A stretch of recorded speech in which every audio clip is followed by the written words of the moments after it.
Good morning.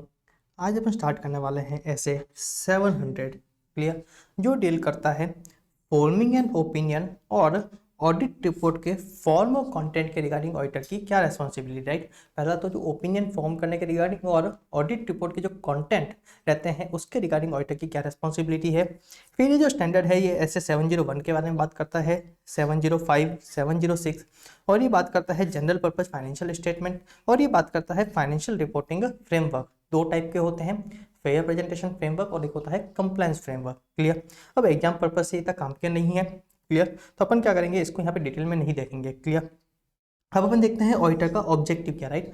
Auditor का objective क्या है, तो स्टैंडर्ड क्या बोलता है, ऑडिटर का पहला ऑब्जेक्टिव है ऑडिटर को क्या करना है, ओपिनियन फॉर्म करना, राइट। ऑडिटर को क्या करना है, ओपिनियन फॉर्म करना है। और ऑडिटर का सेकंड ऑब्जेक्टिव क्या है, ऑडिटर ने जो ओपिनियन फॉर्म किया, राइट, ऑडिटर ने जो ओपिनियन फॉर्म किया है, ऑडिटर को क्या करना है, उसको क्लियरली एक्सप्रेस करना है बाय रिटर्न रिपोर्ट। ओके। तो इस ऑब्जेक्टिव को पूरा करने के लिए ऑडिटर को क्या करना है, कुछ रिक्वायरमेंट से पूरा करना है। तो सबसे पहले रिक्वायरमेंट किसके रिगार्डिंग है, regarding forming an opinion. Auditor क्या क्या फैक्टर कंसीडर करेगा ओपिनियन फ्रेम करने के लिए। क्लियर। तो सबसे पहले ऑडिटर देखिएगा जो फाइनेंशियल स्टेटमेंट है, राइट, जो फाइनेंशियल स्टेटमेंट है क्या ये एएफआरएफ के अकॉर्डिंग बने हैं या नहीं बने, राइट। ऑडिटर चेक करेगा क्या फाइनेंशियल स्टेटमेंट मटेरियली एएफआरएफ के अकॉर्डिंग बने हैं या नहीं बने। दूसरा ऑडिटर चेक करेगा कि क्या ऑडिटर को रीजनेबल एश्योरेंस मिला है या नहीं मिला, राइट। ऑडिटर क्या चेक करेगा, क्या ऑडिटर को रीजनेबल एश्योरेंस मिले हैं, क्या ऑडिटर को सफिशिएंट एप्रोप्रिएट ऑडिट एविडेंस मिला है या नहीं मिले। अब रीजनेबल एश्योरेंस मिला है या नहीं मिला, राइट, रीजनेबल एश्योरेंस मिला है या नहीं मिला, ऑडिटर क्या करेगा, उसके लिए कुछ फैक्टर कंसीडर करेगा, राइट। ऑडिटर क्या करेगा, कुछ फैक्टर कंसीडर करेगा। सबसे पहले ऑडिटर चेक करेगा कि क्या एज पर एसए 330, राइट, क्या एज पर एसए 330 ऑडिटर को सफिशिएंट एप्रोप्रिएट ऑडिट एविडेंस मिले हैं। सेकंड चीज ऑडिटर क्या करेगा, ऑडिटर चेक करेगा क्या as per S A 450, right, auditor क्या करेगा, एज पर एसए 450 चेक करेगा जो अनकरेक्टेड मिस स्टेटमेंट था, राइट, जो अनकरेक्टेड मिस स्टेटमेंट है वेदर इंडिविजुअल और इन एग्रीगेट क्या वो मटेरियल है, राइट। ऑडिटर क्या चेक करेगा जो अनकरेक्टेड मिस स्टेटमेंट थे क्या वो मटेरियल है। फिर ऑडिटर क्या करेगा, कुछ और चीजें एवेल्यूएट करेगा, राइट। ऑडिटर क्या करेगा, कुछ और चीजें एवेल्यूएट करेगा। पहला तो जो एंटिटी की जो अकाउंटिंग प्रैक्टिस है, जो अकाउंटिंग पॉलिसी है, जो है ना एंटिटी के जो है ना मैनेजमेंट है ना बायस थे, राइट, जो मैनेजमेंट के जो जजमेंट थे, ऑडिटर चेक करेगा क्या वहाँ पे है ना बायस तो नहीं है। क्लियर। जो चेक करेगा जो फाइनेंशियल स्टेटमेंट है क्या वो एएफआरएफ के अकॉर्डिंग है या नहीं है। ऑडिटर चेक करेगा जो अकाउंटिंग प्रैक्टिस है, ऑडिटर क्या करेगा उसको चेक करेगा। ऑडिटर चेक करेगा जितनी भी सिग्निफिकेंट अकाउंटिंग पॉलिसी थी क्या वो एप्रोप्रिएटली डिस्क्लोज करी गई है, जो भी दूसरे एएफआरएफ के अकॉर्डिंग डिस्क्लोजर चाहिए थे क्या वो प्रॉपर एडिक्वेट डिस्क्लोजर है या नहीं। क्लियर। ऑडिटर चेक करेगा जो अकाउंटिंग पॉलिसी थी क्या वो कंसिस्टेंटली अप्लाई करी थी या नहीं करी। ऑडिटर चेक करेगा कोई चेंज था उसमें तो क्या उसको प्रॉपर्ली डील किया या नहीं किया। ऑडिटर चेक करेगा जो अकाउंटिंग एस्टिमेट लिए है मैनेजमेंट ने क्या वो रीजनेबल है। ऑडिटर चेक करेगा जो फाइनेंशियल इंफॉर्मेशन प्रेजेंट करी गई है क्या वो कंपेरेबल है। क्लियर। क्या वो अंडरस्टैंडेबल है। क्लियर। ऑडिटर क्या करेगा, इस तरीके से चेक करेगा। और लास्ट में चेक करेगा जो टर्मिनोलॉजी यूज करी है, राइट, जो टर्मिनोलॉजी यूज करी है फाइनेंशियल स्टेटमेंट में क्या वो एप्रोप्रिएट है, राइट, क्या वो एप्रोप्रिएट है।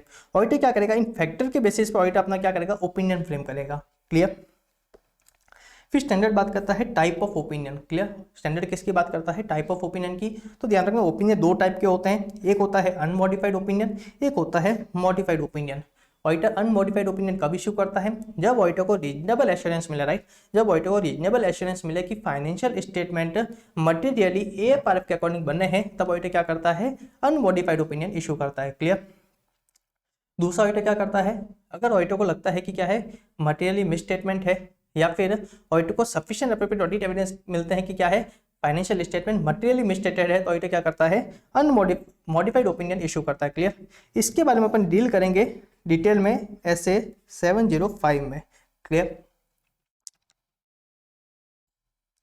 कंटेंट ऑफ ऑडिट रिपोर्ट, इसको अपन क्या करते हैं एट द लास्ट अपन इसको देखेंगे सबसे लास्ट में। फिर स्टैंडर्ड बात करता है अगर जो लॉ एंड रेगुलेशन एप्लीकेबल है एंटिटी पे, वो है ना क्या करती है, कोई प्रिस्क्राइब करती है ऑडिट रिपोर्ट, राइट, वो क्या करती है कोई है ना ऑडिट रिपोर्ट प्रिस्क्राइब करती है, तो ऑब्वियसली बात ऑडिटर को क्या करना पड़ेगा, अपनी ऑडिट रिपोर्ट उस फॉर्मेट में इशू करनी पड़ेगी। तो स्टैंडर्ड बोलते हैं कि सर आप ऐसे का रेफरेंस, राइट, हमने ऑडिट स्टैंडर्ड ऑडिटिंग के अकॉर्डिंग करी, उसका रेफरेंस तभी दोगे, राइट, जब कुछ मिनिमम आइटम दे रखे हैं, राइट, ये जो 13 जो मिनिमम आइटम दे रखे हैं, जब ये सारे आइटम प्रेजेंट हो तभी आप क्या करोगे, स्टैंडर्ड का रेफरेंस दोगे। क्लियर। फिर एक और है ना केस दे रखा है क्या दे रखा है, अगर फाइनेंशियल स्टेटमेंट के साथ क्या करिए, कोई सप्लीमेंट्री इंफॉर्मेशन प्रेजेंट करी गई है, राइट, फाइनेंशियल स्टेटमेंट के साथ में कोई सप्लीमेंट्री इंफॉर्मेशन प्रेजेंट करी गई है तो उस केस में ऑडिटर की क्या रिस्पॉन्सिबिलिटी। तो स्टैंडर्ड बोलते हैं कि अगर ये रिक्वायर्ड बाय एएफआरएफ, राइट, अगर ये रिक्वायर्ड बाय एएफआरएफ है तो आपको क्या करना पड़ेगा, उसकी ऑडिट करनी पड़ेगी। सेकंड केस है क्या कि एएफआरएफ के तो रिक्वायर्ड नहीं है, राइट, एएफआरएफ की इसके रिगार्डिंग कोई रिक्वायरमेंट नहीं है, पर जो सप्लीमेंट्री इंफॉर्मेशन है ये क्या फाइनेंशियल स्टेटमेंट का इंटीग्रल पार्ट है, राइट, क्या है इंटीग्रल पार्ट, तो आपको क्या करना पड़ेगा, इसकी ऑडिट करनी पड़ेगी, राइट, आपको क्या करना पड़ेगा, इसकी ऑडिट करनी पड़ेगी। पर जो सप्लीमेंट्री इंफॉर्मेशन है वो एएफआरएफ की रिक्वायरमेंट भी नहीं है और जो फाइनेंशियल स्टेटमेंट है उसका इंटीग्रल पार्ट भी नहीं है, राइट, वो क्या है, उसका इंटीग्रल पार्ट नहीं है। तो आप चेक करोगे जो सप्लीमेंट्री इंफॉर्मेशन प्रेजेंट करी गई है, राइट, जो सप्लीमेंट्री इंफॉर्मेशन प्रेजेंट करी गई है क्या ये कंप्लीटली डिफरेंशिएट है ऑडिटेड फाइनेंशियल स्टेटमेंट से या नहीं है, राइट, आप क्या चेक करोगे, उसका डिफरेंशिएशन चेक करोगे, उसका प्रेजेंटेशन चेक करोगे, जो ऑडिटेड फाइनेंशियल स्टेटमेंट है क्या वो सप्लीमेंट्री इंफॉर्मेशन उससे कंप्लीटली अलग है या नहीं, राइट, अगर वो कंप्लीटली उसका प्रेजेंटेशन अलग है, राइट, तो ऑडिटर की कोई दिक्कत नहीं, पर उसका जो प्रेजेंटेशन है वो कंप्लीटली डिफरेंशिएटेड नहीं है, राइट, वो कंप्लीटली डिफरेंशिएटेड नहीं है तो ऑडिटर क्या करेगा, आप टीसीडब्ल्यूजी मैनेजमेंट को बोलेगा आप क्या करिए, आप इसका प्रेजेंटेशन चेंज करिए, राइट, आप क्या करिए, इसका प्रेजेंटेशन चेंज करिए। अगर वो प्रेजेंटेशन चेंज करती है तो ठीक है, अगर वो प्रेजेंटेशन चेंज करती है तो ठीक, पर अगर वो चेंज नहीं करती है, राइट, वो चेंज नहीं करती तो ऑडिटर क्या करेगा, जितनी भी सप्लीमेंट्री इंफॉर्मेशन है जो ऑडिट नहीं करेगी, राइट, ऑडिटर क्या करेगा, उसको आइडेंटिफाई करेगा, राइट, ऑडिटर क्या करेगा,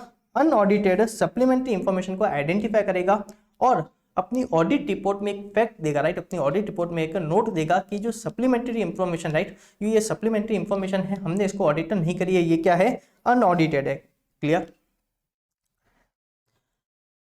अब अपन देखते हैं अपना सबसे इंपॉर्टेंट पार्ट एसए 700 का क्या है, वो है कंटेंट ऑफ ऑडिट रिपोर्ट। क्या है कंटेंट ऑफ ऑडिट रिपोर्ट, तो ऑब्वियसली देखना नॉर्मली इंस्टीट्यूट इस चीज़ पे क्वेश्चन नहीं पूछने वाली है, राइट, कि आप क्या करिए कंटेंट लिखिए। एक बार क्या करते हैं अपन इसको देख लेते हैं।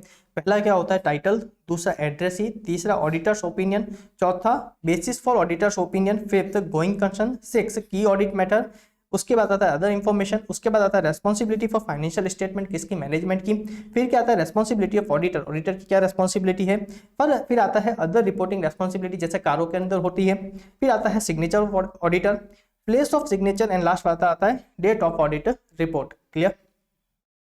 अब अपन तीन टॉपिक को, राइट, तीन पॉइंट को अपन एक्चुअली डिटेल में देखने वाले हैं। पहला है ऑडिटर्स ओपिनियन, राइट, पहला क्या है ऑडिटर्स ओपिनियन, ये ध्यान रखना आप इसको डिटेल में इसलिए देखा है क्योंकि इंस्टीट्यूट ने इस पर क्वेश्चन पूछ रखा है, राइट, क्या कर रखा है इंस्टीट्यूट ने इस पर क्वेश्चन पूछ रखे हैं।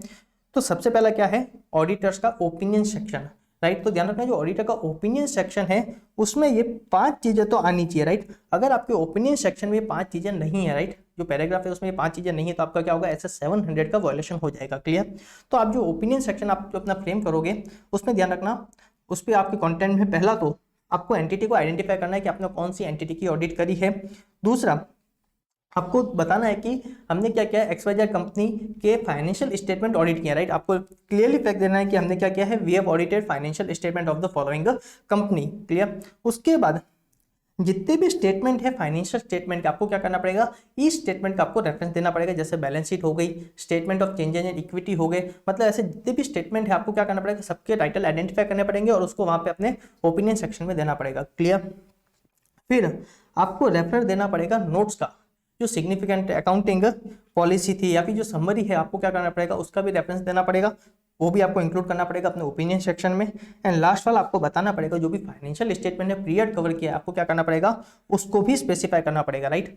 आपकी जो ओपिनियन सेक्शन होगा उसमें ही 5 ही चीजें कवर होनी चाहिए, अगर कोई एक भी चीज है ना एब्सेंट है तो आपको ध्यान रखना ये क्या हो जाएगा, वायलेशन हो जाएगा। क्लियर। फिर स्टैंडर्ड बोलता है जो अनमॉडिफाइड ओपिनियन है आप जो एक्सप्रेस कर रहे हो उसकी फ्रेमिंग क्या रहेगी। ध्यान रखना गाइस अपन जो सारा पढ़ रहे हैं ना इस कंटेंट का जो ओपिनियन सेक्शन है या फिर बेसिस सेक्शन के जो कंटेंट रहने वाले हैं ये अपन पढ़ रहे हैं। In case of unmodified opinion क्या कंटेंट रहने वाला है, मॉडिफाइड ओपिनियन के केस में क्या रहने वाले अपन कहाँ देखेंगे, ऐसे 705 में देखेंगे। क्लियर। अब स्टैंडर्ड बोलते हैं कि सर अनमॉडिफाइड ओपिनियन में केस में आपकी क्या है ना लैंग्वेज रहेगी। तो स्टैंडर्ड कहता है कि सर अगर financial statement fair presentation framework के अकॉर्डिंग बने, राइट, किसके अकॉर्डिंग बने हैं, फेयर प्रेजेंटेशन फ्रेमवर्क के अकॉर्डिंग बने हैं, तो आप क्या बोलोगे, in our opinion a company financial statements give true and fair view, या फिर आप यूज करोगे जो financial statement present fair in all material respect according with the applicable financial reporting framework. फिर स्टैंडर्ड बोलता है कि सर अगर फाइनेंशियल स्टेटमेंट कंप्लायंस फ्रेमवर्क के अकॉर्डिंग बना, राइट। फाइनेंशियल स्टेटमेंट किसके अकॉर्डिंग बने हैं? कंप्लायंस फ्रेमवर्क के। तो आप क्या लिखोगे? In our opinion financial statement are prepared, ध्यान रखना यहाँ वर्ड क्या यूज होगा? Financial statement are prepared in all material respect in accordance with the compliance framework. Clear? फिर सेकेंड इंपॉर्टेंट सेक्शन है बेसिस फॉर ओपिनियन, राइट। कौन सा सेक्शन है? Basis for opinion.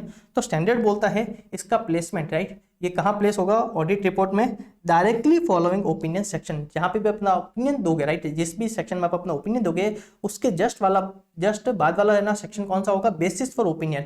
आपने किस बेसिस पे अपना ओपिनियन दिया, राइट, आप क्या करोगे? वहाँ पे रीजन दोगे। क्लियर? तो इसका प्लेसमेंट कहाँ होता है? Just after opinion section. Clear?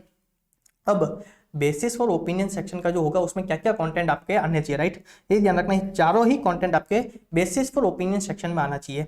तो सबसे पहले आप क्या दोगे? हमने जो ऑडिट करी है किसके अकॉर्डिंग करी है? स्टैंडर्ड्स ऑन ऑडिटिंग के अकॉर्डिंग करी है। क्लियर?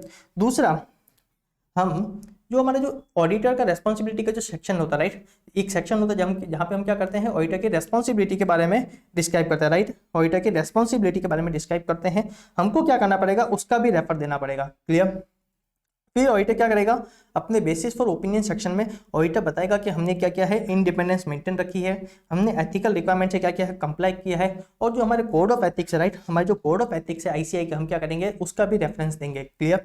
फिर ऑडिटर क्या करेगा? हमको लास्ट में एक स्टेटमेंट देना पड़ता है, राइट, हमको बेसिस फॉर ओपिनियन के लास्ट में एक स्टेटमेंट देना पड़ता है कि we believe audit evidence obtained provide sufficient and appropriate basis for our opinion, right. Standard क्या बोलता है?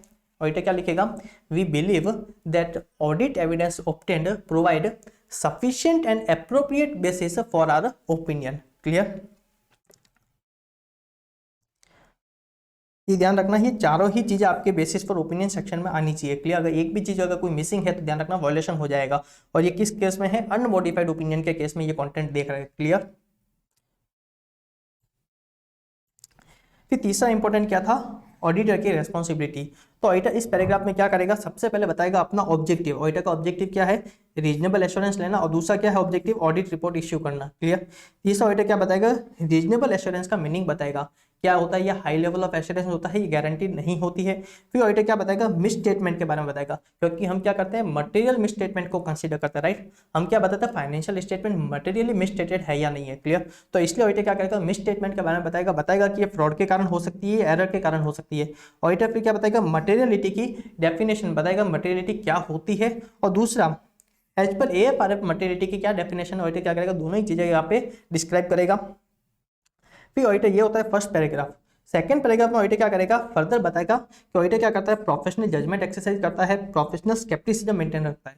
फिर ऑडिटर अपनी रेस्पॉन्सिबिलिटी बताएगा। ऑडिटर की रेस्पॉन्सिबिलिटी क्या है? ऑडिटर बताएगा उसकी रेस्पॉन्सिबिलिटी है रिस्क ऑफ मटेरियल मिसस्टेटमेंट को आइडेंटिफाई करना, असेस करना, internal control relevant to audit.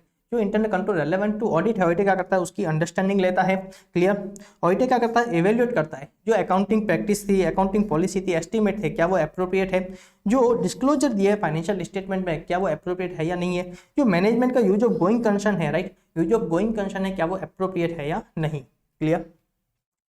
अब ध्यान रखना, ये रेड कलर का जो पैराग्राफ है ना, ये जो रेड कलर का पैराग्राफ है, ये जो रेड कलर का पैराग्राफ है, ये या तो आप इसको डिस्क्राइब कर सकते हो अपनी ऑडिट रिपोर्ट में, या फिर आप क्या कर सकते हो? एक अपेंडिक्स है ना अटैच कर सकते हो, एक एनेक्चर अटैच कर सकते हो अपनी ऑडिट रिपोर्ट के साथ में, या फिर आप इसको डिस्क्राइब कर सकते हो किसी वेबसाइट पे। क्लियर? अगर आप इसको किसी वेबसाइट पे करते हो तो उस वेबसाइट का एड्रेस, उसका लिंक आपको क्या करना पड़ेगा? अपनी ऑडिट रिपोर्ट में देना पड़ेगा। क्लियर? अब ये जो कंटेंट है, राइट, ये जो कंटेंट है आप इसको ऑडिट रिपोर्ट में दे सकते हो, कोई है ना एनेक्चर में दे सकते हो, अपेंडिक्स में दे सकते हो, या फिर वेबसाइट पे भी दे सकते हो।